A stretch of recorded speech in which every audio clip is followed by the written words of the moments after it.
Session 6 is Enrich. Now, Enrich is the project using forage shrubs in marginal areas to make marginal areas more productive for livestock, and it's been used to capitalise on our native perennial Australian shrubs to build profitable farming systems. So let's sit back and learn about Enrich before we invite our next set of panellists up.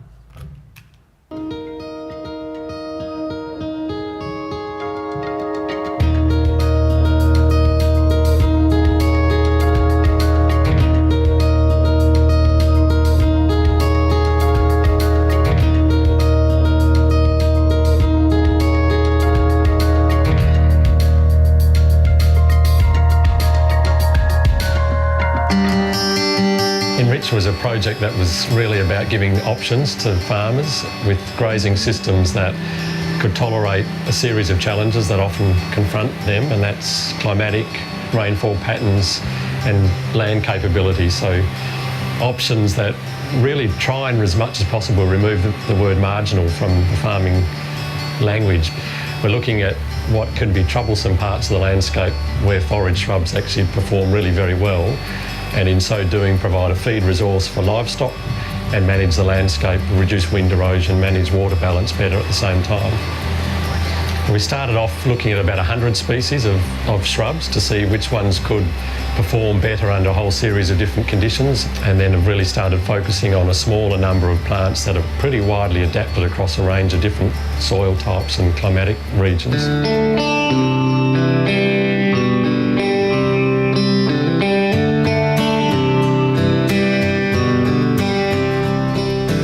So on the Richards farm, we've picked 4 of the species that we've identified as being widely adapted, and have planted them at a near paddock scale that farmers can relate to, and it allowed us to do longer term grazing. To come up and watch some of the work these guys are doing, it was just, hey, this is scientific. They had a big dome shelter and measuring methane, and yeah, it was interesting, and the way they tolerated the sheep and chased them on foot, it was great. So the tests have spanned quite a range of things, from assessing how well the plants grow in different conditions, their recovery from grazing, their nutrient value, the effects on the gut of the animal that eats them, and that's on things like parasite burden, methane production, partly because of a loss of productivity of the animal, but also the interest in as a greenhouse gas. And then when we moved into the paddock scale, a fair bit of energy and attention on how animals select from a mixture, because we've been very specific on looking at combinations of plants to do the job for us rather than just one. In this little site here, these sheep were shorn in February, and the dry sheep were preg tested and put in here, and they were there for 6 to 8 weeks. And while the rest of the sheep, the pregnant ewes, were on the lick feeders, these guys were happily chewing away out here on fodder. The forage shrubs have improved the marginal land before, when the land was bare, so now they've got some cover on it, so that's great. I've been telling neighbours, well, you can get these shrubs, put them in, and you can make marginal lands productive again. That February, March, April period can be pretty light on pataka, so if you've got fodder shrubs on the marginal land, well, that's got to be a good thing. So we're at the stage now, we know it works, we know what sort of plants can grow across a range of conditions, we know a fair bit about managing animals that eat them, so the next step really is to take it towards the commercialisation, so that the plants that we're talking about are also readily available to farmers for them to acquire. So it's working in partnership with nurseries and others in the industry to develop a supply chain really, from the plants right through to a management package for improved outcomes and profit.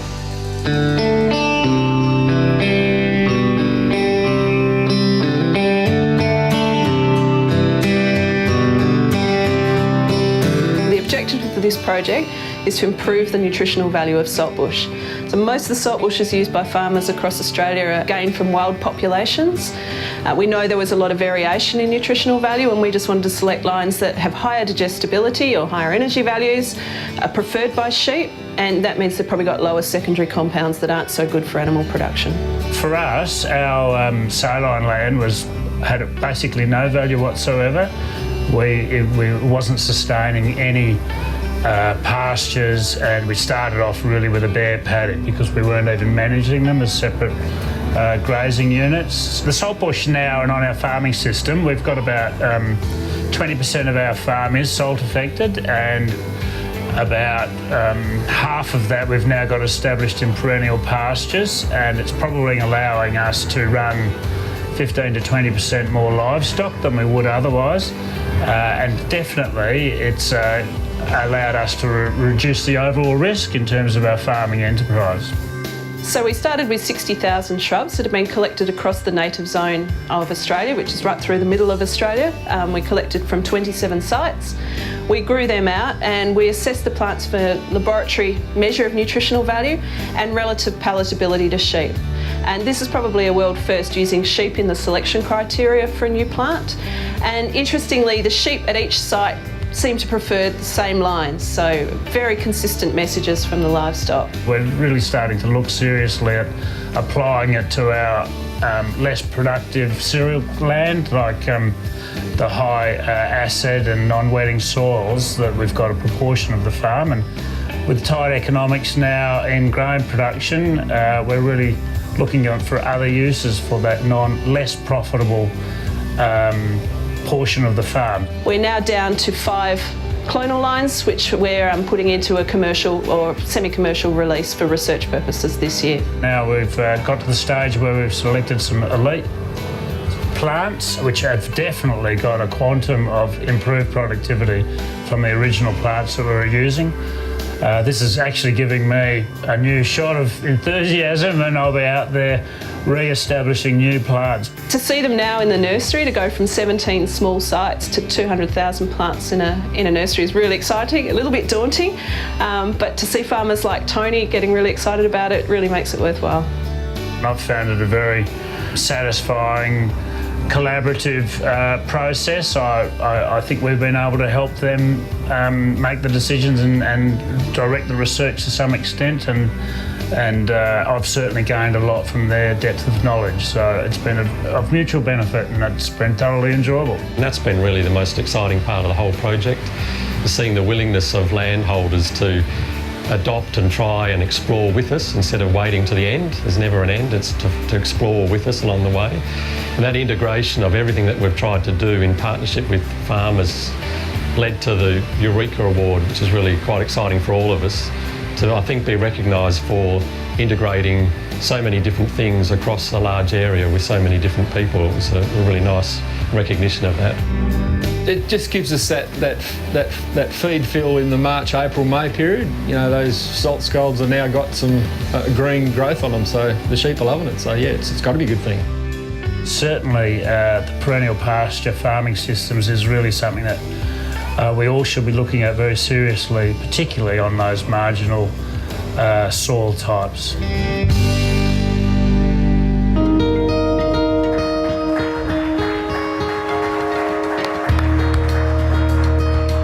Terrific, and I'd now like to invite our panellists up to the front of the room. And I was actually, I was emceeing the Eureka Awards when Dean won the prize last year, so good to see that he's enjoyed an element of success here and there with the project. Dean Revell is entering and telling everyone else where to sit, so he must be the session leader. Dean's from CSIRO in Perth, as is Hayley Norman, who you saw on the video, both Dean and Hayley.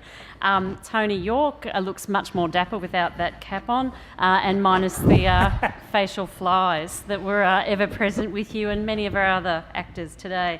Tony's a farmer from Temmin in WA, and Gigi Lee, who wasn't on the video. Gigi's a researcher and CRC PhD graduate from UWA in Perth. So thanks everyone. And Dean, I'll start with you. We saw quite a range of activities in the video that you've all been involved in, and that methane tent certainly looked like fun. It seems to have been as much about the sheep as the shrubs, to make it all work in together. Is that right? Yeah, that is right, Bernie, and we've been criticised of having jumpy castles in the agricultural region since this work started. But you'd certainly want it to be a no smoking area, that's for sure. Gets the curiosity up in the region once you put that up. No, and we were challenged back when this project started for the animal researchers, particularly to do something a bit different, look at things a bit differently and see what might become an option by taking a different approach to things. And when you start with the canvas, if you like, of the difficult environment, climatically difficult landscapes that we've heard a lot about from the previous sessions, and think, how can we develop a system that can cope with that variability but actually do better than coping, and that's to capitalise on those sorts of fluctuations that can happen. Because we'll typically get about a third of the rainfall in the so-called out-of-season period, which is still a substantial amount of rain, but it can be nothing or it can be substantial, so there has to be a way of capitalising on that. And it seemed to us that animals are much better than we are in dealing with a system that has lots of components to it. They, for a living, have to figure out what to eat in periods of almost boom and bust. And at about that time, the Flora Search project, which a lot of people here might remember from the preceding CRC, was coming to an end. And Mike Bennell, who's here in the audience, called me up with some data on native shrubs and some nutritive value. And I was sufficiently naive at the time to get quite excited about some of that data, thinking, my goodness, we've got plants that are already suited to growing in this difficult environment. They grew up here with nutritional traits that were really quite attractive.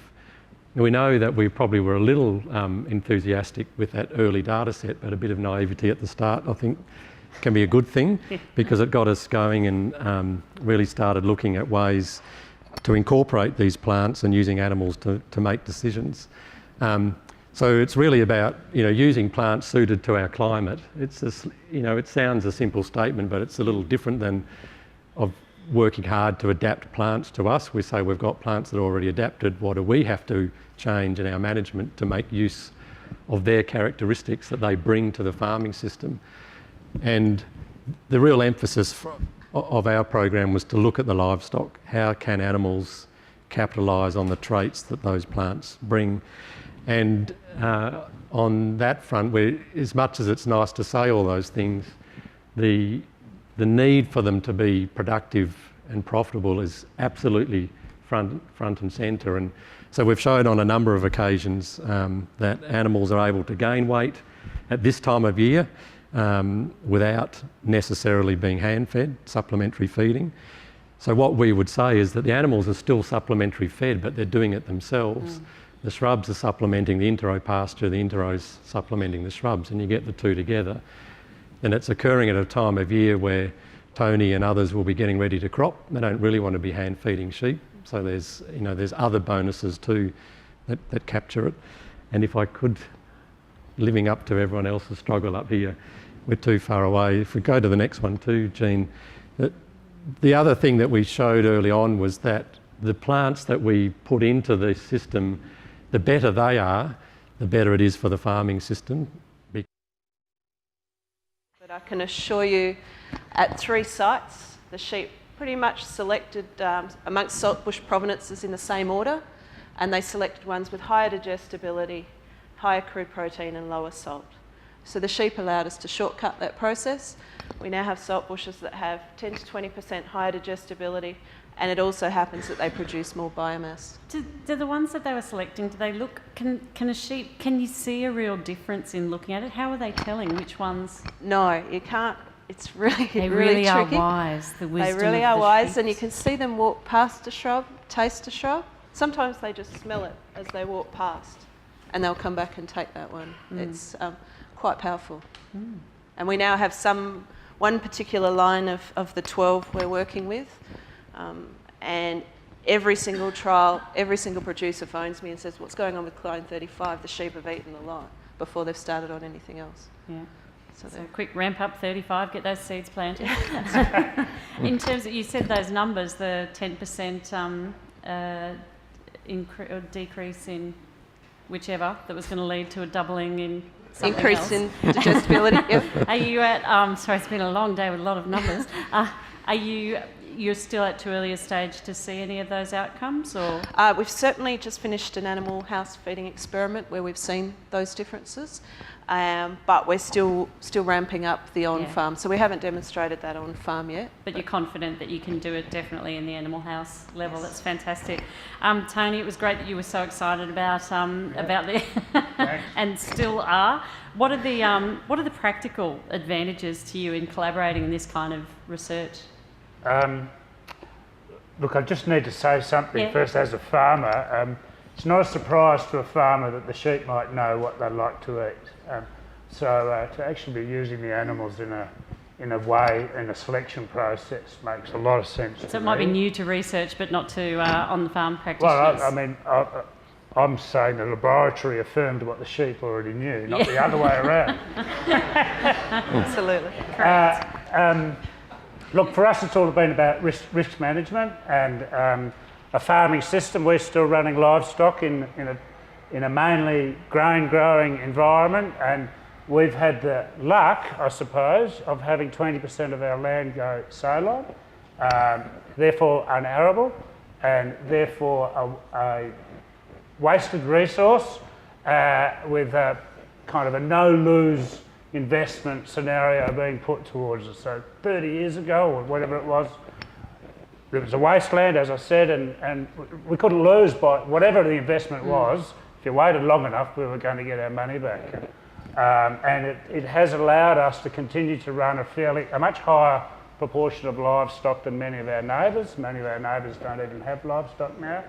And I would certainly be arguing that through that farming system, our business is more sustainable and more robust in terms of variability with seasons and profit margins. So we've been able to turn a negative into a positive, and we, as I think Ian Walsh mentioned, wasn't anything too exciting about the saltbush farming system that we had established, but we knew it was working and we knew it was making us more sustainable.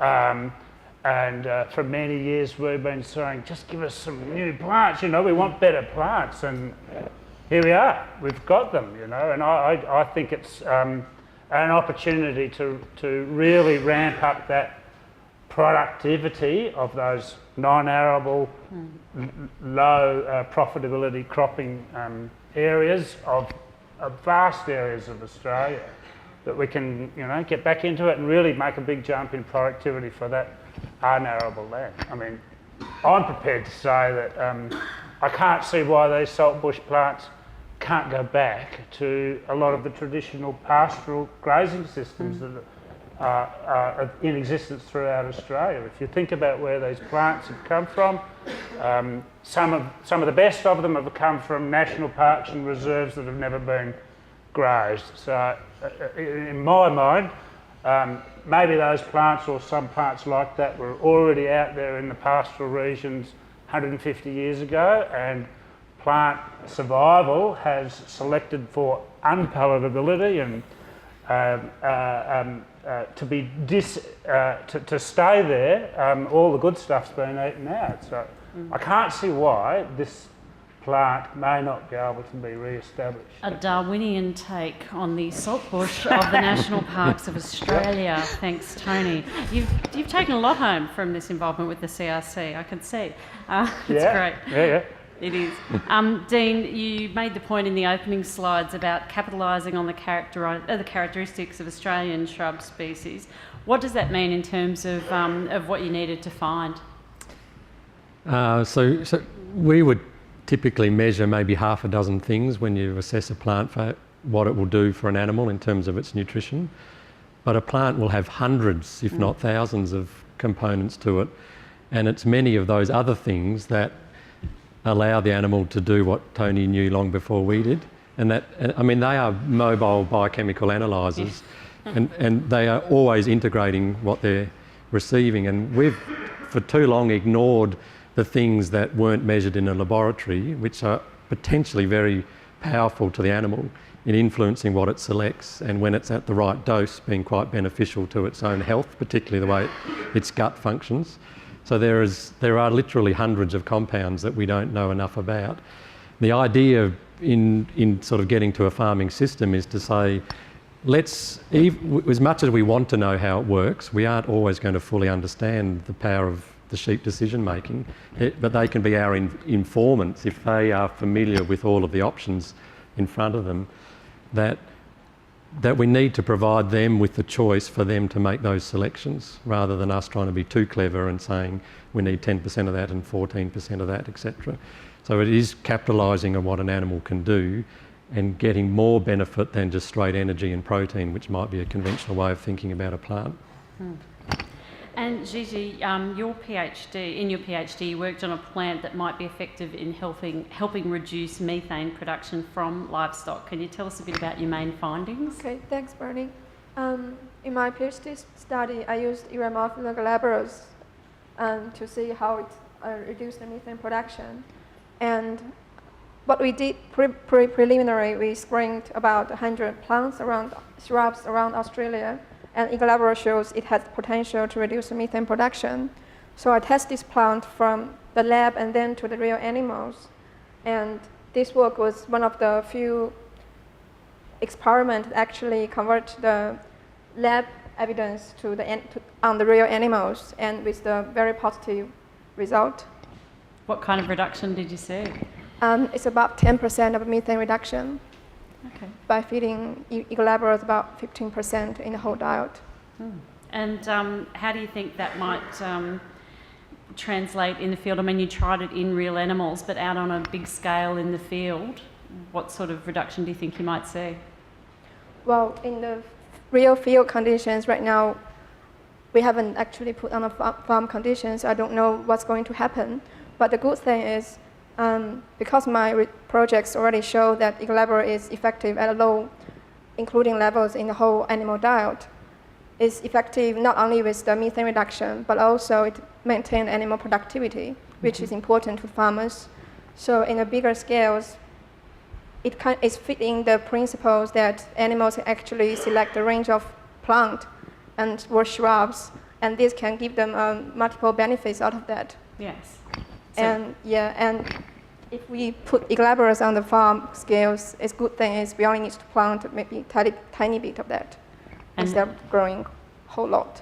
An easier sell for farmers who, perhaps not so interested in the methane, but because of the improved benefit for the animal as a whole and productivity. Yep. It's got that dual benefit. Hayley, I've heard that there are some extra benefits in saltbush, that it might be a bit of a sheep superfood. Yes, two benefits. The first is high salt plus high sulphur and high nitrogen in saltbush leads to an improvement in both wool growth and wool quality. Just the salt alone will improve wool growth by 10%, so that's a bit of a bonus, and improve the strength of that wool with the sulphur and nitrogen. The other really good thing is saltbush uses antioxidants to help it survive in tough environments, salinity or aridity, and those antioxidants are really good for animal production. So vitamin E deficiency is a major problem in southern Australia. Saltbush is chock full of it at a time of year where there's no other vitamin. And easily usable by a sheep? Easily usable by a sheep, and some preliminary work a student's done where animals were given synthetic vitamin E versus access to saltbush. The vitamin E in the saltbush lasted longer in a feedlotting period, so it's more complex than a synthetic vitamin E. And vitamin E is also important for meat quality. So in autumn, animals coming out of dry systems, a lot of the meat goes brown on supermarket shelves too quickly and gets thrown out because consumers want to eat red meat. And you keep advertising it as red. Hello. That's right. Brown meat probably doesn't sound as good, does it? Dim the lights. No one will so know. we get more shelf life out of the sheep that have been in the saltbush pastures. Great. Now, Tony, it does all sound pretty exciting, but can you imagine the range of benefits that are actually helping you to manage the landscape and make a living on your farm? The range of benefits. I know I don't really understand it either, but it's a question and it's written here, so I'm asking it. Okay, righto. It's my chance to sell saltbush. I think so. Look, I can't believe how lucky we are really to have this new research turn up. an opportunity to reintroduce a plant that's widely used around Australia and better understanding all the animal behavioural stuff and so on that's done. It's been just fantastic, and I'm just enthused. You know, I've in my own farming business, I suppose, and farming system, I'd reached a bit of a plateau in terms of what we could do on our saline land, and I've just got to completely rewrite the opportunities and the potential that land has, and it's I think it's got a great opportunity to push livestock back into a bigger part of the Australian agricultural business. I mean, I'm a sheep man, and I've gone 30 years where profitability of livestock has been declining as against cropping. So, you know, my neighbours are not fools. they're cropping and running less sheep because there's more money in that at the moment. And if we can come up with some systems where livestock are more sustainable and more viable on portions of those farms, I think we're all going to be better off in terms of sustainability and risk management. The market will tell us, of course, and someone mentioned the free trade deal in Japan. I mean, if livestock can get a relative competitive advantage in the next 15 or 20 years over cropping systems, that's only going to affirm the opportunities we've got here with this. It's perennial farming systems, really. It's just I'm with salt bush on salt land, but it's really a perennial farming system. And Dean said in the video, taking the marginal out of marginal land. Do you think, done? Tick? If, I don't know, you make forecasts and predictions, and it's kept us in livestock, definitely, with the old salt bush. So I can't see why the new plants are not going to make us refocus on running more livestock. And I just think the same principles can apply in, you know, acid soils and low production cropping farming land. Doesn't have to be saline, just the principles still apply. Thanks, Tony. And Dean, we've been talking about a farm with or the idea of a farm with a broad range of plants with lots of benefits. Can animals handle this smorgasbord? I think, as we've already been chatting earlier, I mean, the animals do it for a living.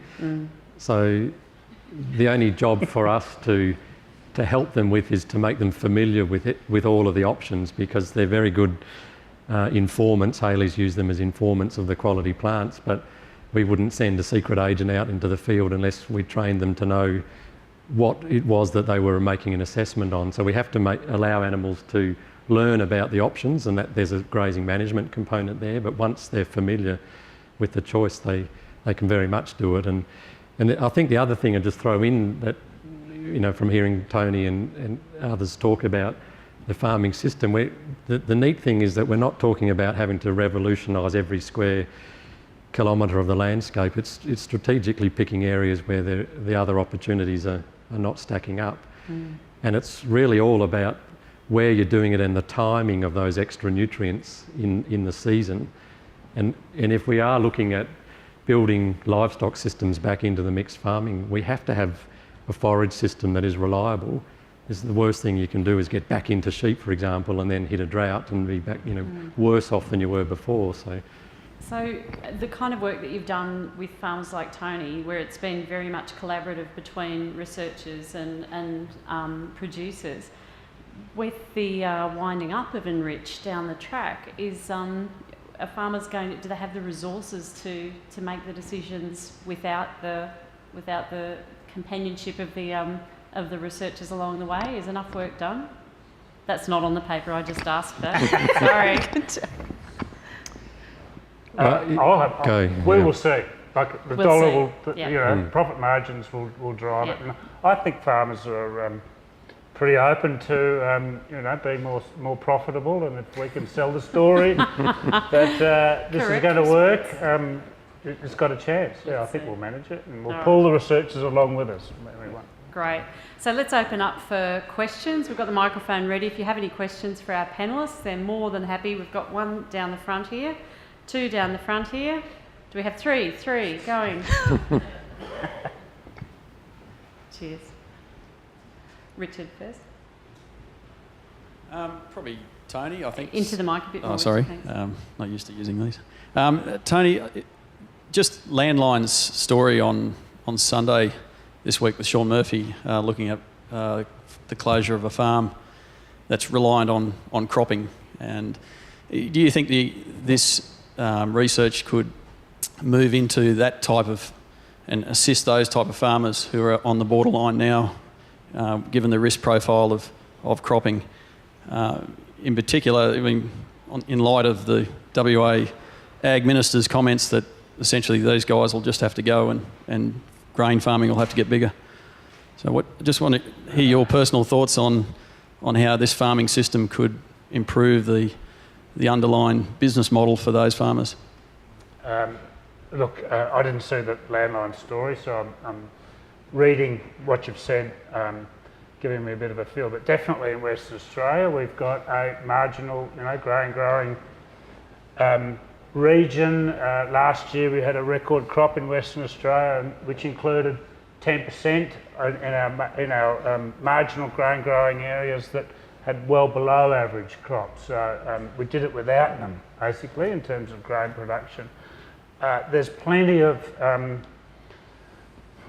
personally, there's plenty of evidence that there are some farmers in those regions that are still running livestock and it's still a part of their business, and they seem to be the ones that are more financially sustainable. And I would only think that having more perennial pastures and maybe pruning away 10 or 20% of the high acid and low production soil types on those farms is only going to help. So I think you're right. I think these systems are a lifeline, perhaps, to some of these people. It's very grain growers. I'm one of them. Everything I'm saying, I'm still a wheat grower. Okay, that's still where my money is, and all my farming system really is about making the most of the resource I have to maximise grain production, with the bonus of having this unarable portion of the farm. This land formerly referred to as marginal. That's right, marginal. So if you want to stay in business, you're going to look at it, and I think the livestock and the farming, these sorts of perennial farming systems have got to be part of the solution for those highly stressed 100% cropping systems. Thanks, Tony. And John?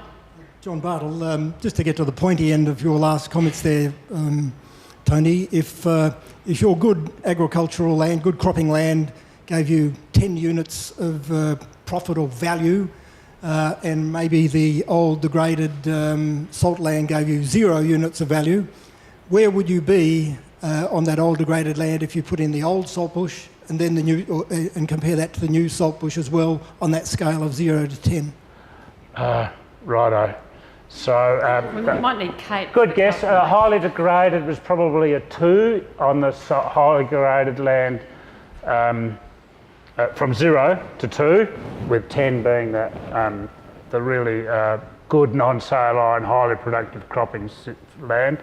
I've seen enough of these plants to think that maybe that 2 can go to 4.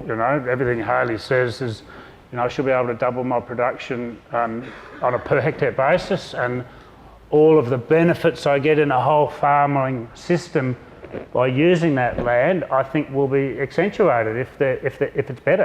It's not just if I can get weight gain, for example, on that portion of the farm that's dedicated to a perennial pasture. I'm way better off than where I am with those old saltbush plants now.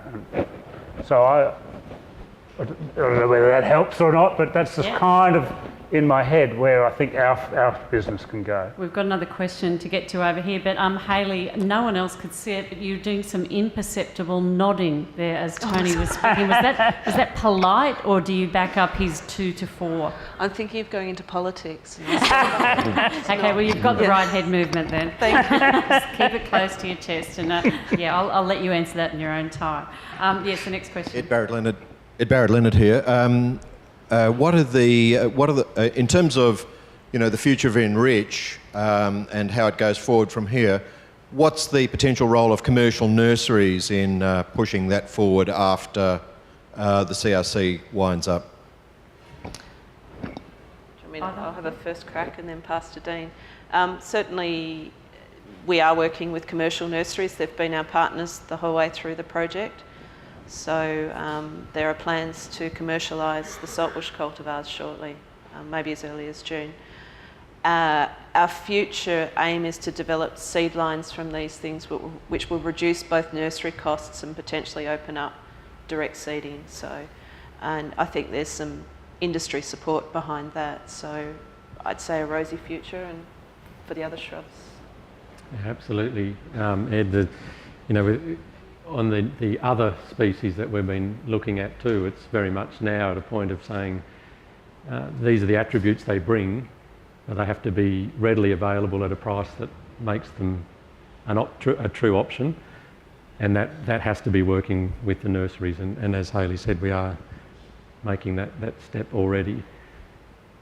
So, and in the longer term, direct seeding options to really lower the establishment cost has got to be something that would be a breakthrough as well. That's a serious effort on some of the plants that we know very little about their seed biology, as much as I understand it. Gigi, just before we wind up, you did your PhD in the CRC environment. Do you feel that there were advantages in doing a PhD through CRC? Yep, definitely. First of all, I would like to thank the CRC PhD training, the whole training programs. It's like it totally opened up my mind out of my own projects. We got the students' conference and workshops going on like almost each year. So I got opportunities to meet students and researchers from relevant disciplines, and we chit-chat and get to know each other's projects better. And back to my own research, because I kind of get the benefits from the university and CSIRO collaboration at the same time. So I get the broader experience through those professional developed programs, and this gives me a better and clearer pictures to see how exactly my projects can fit in a broader context. It's very, very helpful, and I enjoy that. So more, again, we were saying this morning about seeing a project as part of a bigger farming system and agricultural system. Absolutely. Terrific. Will you join me in thanking all of our panellists? Dean, Gigi, Tony and Hayley, thanks very much. Great session.